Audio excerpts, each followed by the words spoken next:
Moving on. Well, while Democrats cry about DOJ, they should actually be worried about the return of Joe Biden. The former president was in Delaware for a Memorial Day speech yesterday. It was his first public appearance since his cancer diagnosis and the release of a series of books detailing his mental decline, and it did not go well. Well, all men and women are created equal, endowed by the Creator with certain inalienable rights, life, liberty, pursuit of happiness. We mean it, literally, not figuratively. In fact, folks, you know, our troops don't wear a uniform that says I'm a Democrat or I'm a Republican. It says I'm an American. I'm an American. That's who I am. I'm serious about this. I'm not joking. And Biden also had a message for the co-authors of one of the books calling out his mental failures. There's also been a lot of discussion recently about your mental and physical capabilities while you were in office. You can see that. I'm mentally incompetent, and I can't walk, and I could beat the hell out of both of them. That's tough talk from a guy who apparently got trapped in his own closet. A Secret Service whistleblower detailed Biden's decline to Senator Josh Hawley. He told me that Biden used to get lost in his closet in the mornings in the White House. I mean, the guy literally stumbling around in the White House residence couldn't find his way out of his own closet. Now, congressional Republicans are demanding answers. The Senate is planning a hearing for June 18th, while the House is considering subpoenas for both Joe and Jill Biden.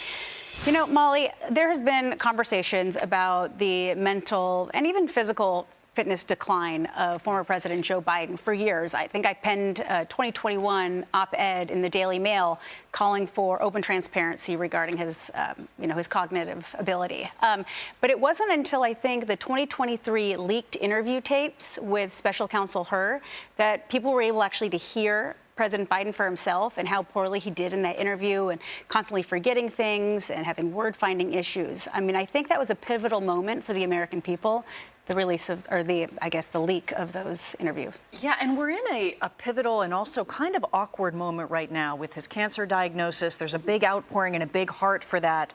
And at the same time, I think there's a growing legitimacy felt across party lines, among independents, that a look back is not unwarranted, that it's not a crazy partisan idea to take a look at who knew what and when. And I think even if the exercise is uncomfortable, it will be interesting to see some of what comes out of that. I think Democrats have even started to admit this to themselves with the publication of articles and books and the look back and the sudden sort of introspection that's been going on, including in the liberal media, that this is a story, was a story, and that it's not rude and it's not ageism, and that there is something to uncover here. So it'll be interesting to see what comes to light potentially sooner rather than later as we're looking at an actual date in June. So. Yeah, well, and Jason, I mean, oversight is obviously going to start by seeing this. You were chairman of Oversight Committee. You know, one of the things that I wonder about is the medical privacy. Are we actually going to get answers? They're saying they want to speak to the former White House physician. You know, what did he withhold something? Is he supposed to disclose something? Because there is physician-patient privacy issues.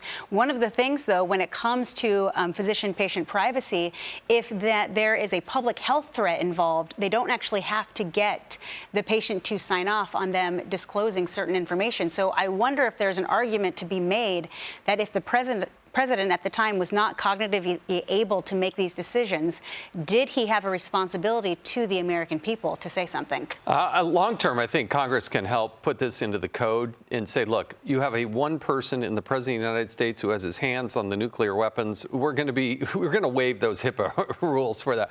But Joe Biden can waive all this.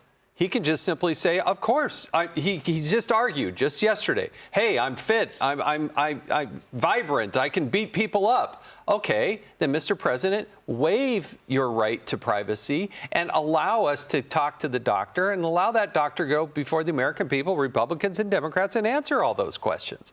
That's what they should do. And if he doesn't want to do that, begs the question, well, what are you hiding, Mr. President? Why wouldn't you do that? Well, you know, there's something, Griff, called the VIP syndrome, where a physician actually may not do certain tests because they don't want it to have this patient have a documented diagnosis. So he had said over and over again that he didn't do a cognitive exam on him. So the question is, did he do that intentionally because he didn't want there to be documented results of this?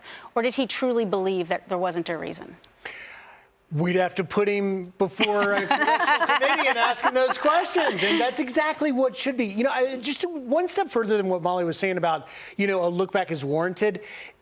The past administration lied to the American people, and then ultimately we all saw it. And even when we all saw it, they then continued to lie. Corinne Jean-Pierre talking about he runs laps around her and she can't keep up. You know, it's not just a small lie or a twisting, a reframing of an issue. It's an outright bald-faced lie of the President of the United States. And I think that's why the not only look back, but also the congressional hearings with people exactly like the doctor or those in that inner circle to say, at what point did you decide you were going to move to the cover-up stage and defend what was clear to everybody around them? Well, the good news is at 7 o'clock hour of this show, we're going to have House Oversight Committee member Byron Donalds. He's going to be joining us, and he's going to be taking our questions live. We have a lot to ask him about. Hey, Sean Hannity here. Hey, click here to subscribe to Fox News YouTube page and catch our hottest interviews and most compelling analysis. You will not get it anywhere else.